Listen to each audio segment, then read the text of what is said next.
Bonjour, je suis le docteur Anne-Catherine Landry-Foss, chef de chirurgie sur le site Delta du Chirec. Cette interview ce jour est motivée par cette première belge qui est l'utilisation du robot Maestro de chez Moon Surgical. Il s'agit d'améliorer la qualité de nos assistances opératoires grâce à la présence d'intelligence artificielle. Pour la première fois, j'ai utilisé le robot Maestro dans le cadre d'une chirurgie laparoscopique classique. Il s'agissait de bypass gastrique.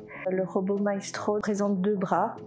Chacun de ces bras peut tenir, tout comme un assistant, la caméra et un instrument, mais les gestes sont beaucoup plus stables et l'intelligence artificielle nous permet de suivre les mouvements. La qualité d'une intervention dépend de très nombreux paramètres, de la qualité de l'indication opératoire, de la qualité du chirurgien lui-même, mais le chirurgien, s'il n'est pas entouré d'une équipe, et s'il n'a pas les moyens technologiques dont on peut rêver en 2025, les résultats pour le patient ne seront évidemment pas les mêmes. On a la chance dans notre bloc opératoire d'être organisé d'une façon particulière, c'est-à-dire que les chirurgiens fonctionnent en binôme avec leurs anesthésistes.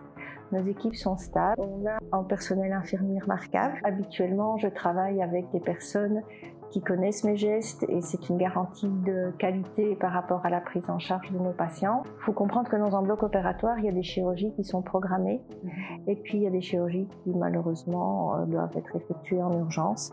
Et dans le cadre de l'urgence, pouvoir travailler avec une assistance fiable, stable, n'est pas toujours évident en termes d'organisation. Donc la présence du Maestro qui, grâce à l'intelligence artificielle, nous permet d'avoir aisément une assistance adaptée.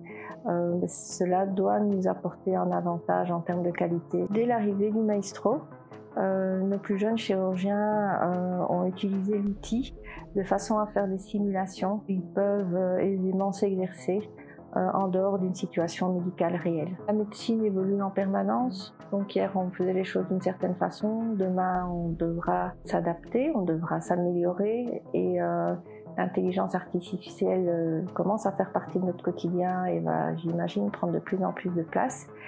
Et donc l'introduction de l'intelligence artificielle dans nos aides opératoires, à mon sens, ne peut qu'apporter une amélioration de la qualité.